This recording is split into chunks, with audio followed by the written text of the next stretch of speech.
Good day, everyone. Welcome. Great to have you here watching us and listening in. Fridays with Freddie, another weekend edition, Freddie, thanks to last minute stuff in our schedules. But here we are having a conversation. And I think this will be our last week talking about AI for a little bit. We'll come back to it, obviously, because this is the conversation of our generation. But Right. there are some other things you want to take on. But just to put a kind of a little icing on the cake of the AI conversation we've been having, I want to call your attention to an article that Nicole from our staff shared with all of us in our Slack channel.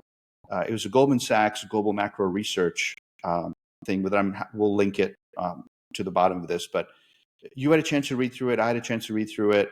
I just want to kind of get your thoughts because it's 4 or 5 different subject matter experts' perspective: an academician, technology company owner, analysts. So it's a really nice 360-degree view of different people's opinions of AI today.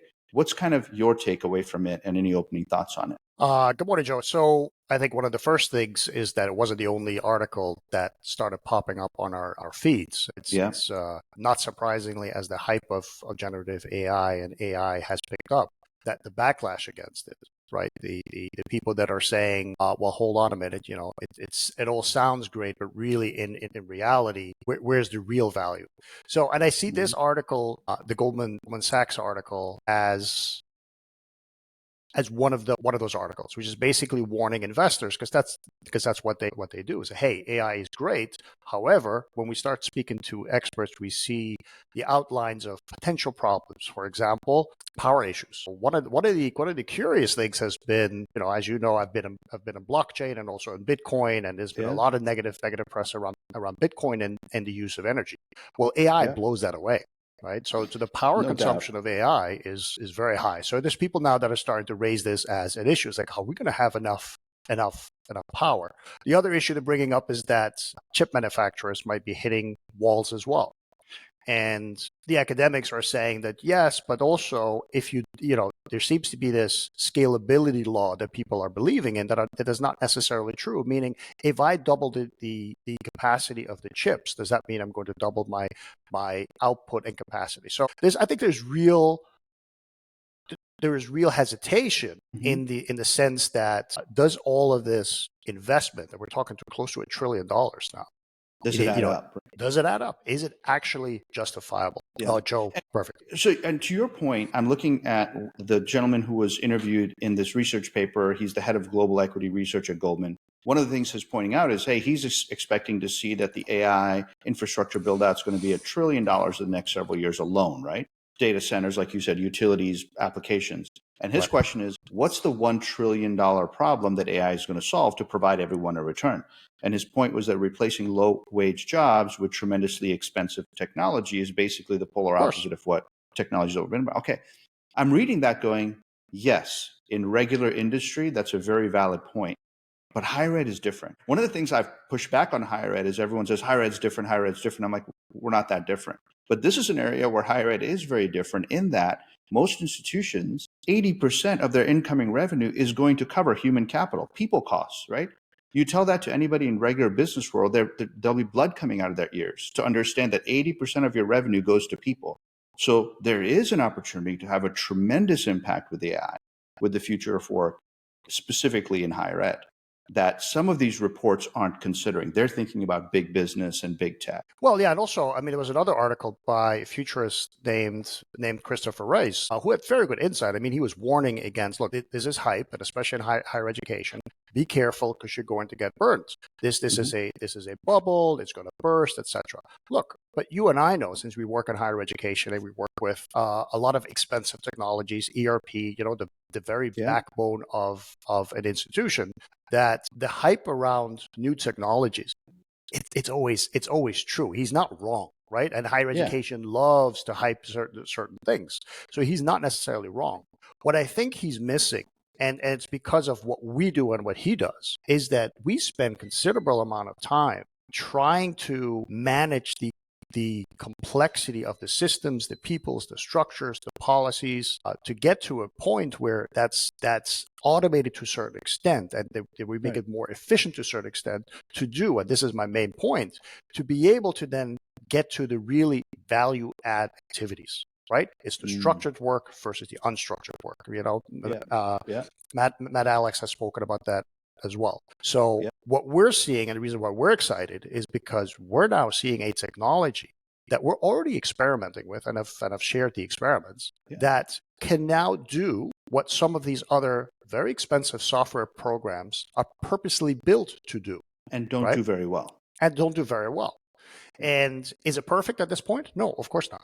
But we're seeing the outlines where if generative AI can start to help with the complexity of managing all of the systems and now freeing up staff to actually focus on innovation. Because the reality is, for most institutions, there are very few institutions in the United States that can focus on innovation because it's expensive, it's a skill set, and your average college doesn't have the people, the resources, or the budget to actually do that. That's where we're excited about this. And it's not something that we have to wait 10 years for.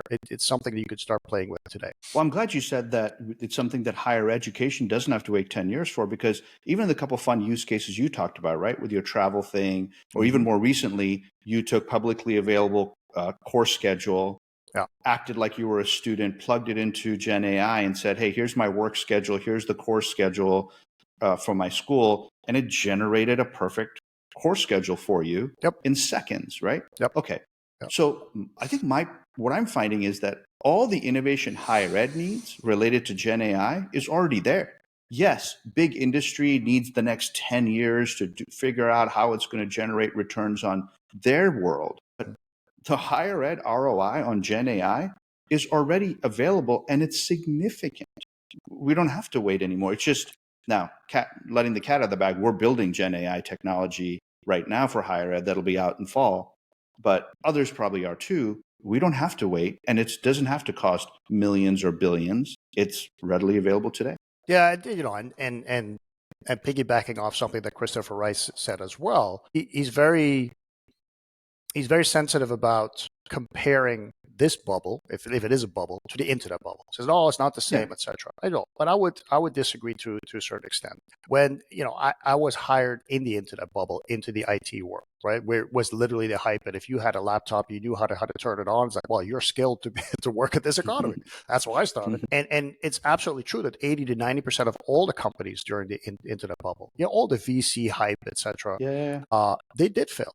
But we do have Google, we do have Apple, we do have Microsoft, etc. These and these are some of the most powerful companies in the world. Will we know who is going to be the leader in generative AI? Will generative AI run into limits? Sure. Or headwinds of some sort? Headwinds, absolutely. One of the things Christopher Rice says is that OpenAI can't afford to raise the money that they need in order to keep on $5 billion. Right. But my argument would be, as we saw with one of the things we mentioned last time with Google releasing a smaller large language model that was already at the level of a ChatGPT 4. What we're saying is, with that technology alone, where it is today, you could already start to do some very interesting. Yeah, and one of the CEOs we follow has already said the future is industry-specific LLMs. Right. And I think what I've come to find is that the higher education version of that does not need the compute power that everyone's freaking out and running around about, because higher education's data set is relatively tiny. Right. There's only so much course data. There's only so many students. There's only so much stuff on your website. It's a finite and controllable amount where you can keep your costs controlled. And that's why I think, back to what we've been saying, is we kind of wrap a bow around this AI series you and I've been doing. My big takeaways from learning from you has been, number one, don't rush into it yet, right? Take the next year. Number two, get your governance in place. Find your smart people and start getting in a room and having conversations about what problems do we want to solve for? Could we solve for? What are we looking for? Let's ideate about the future, the student experience of the future. Have those conversations now.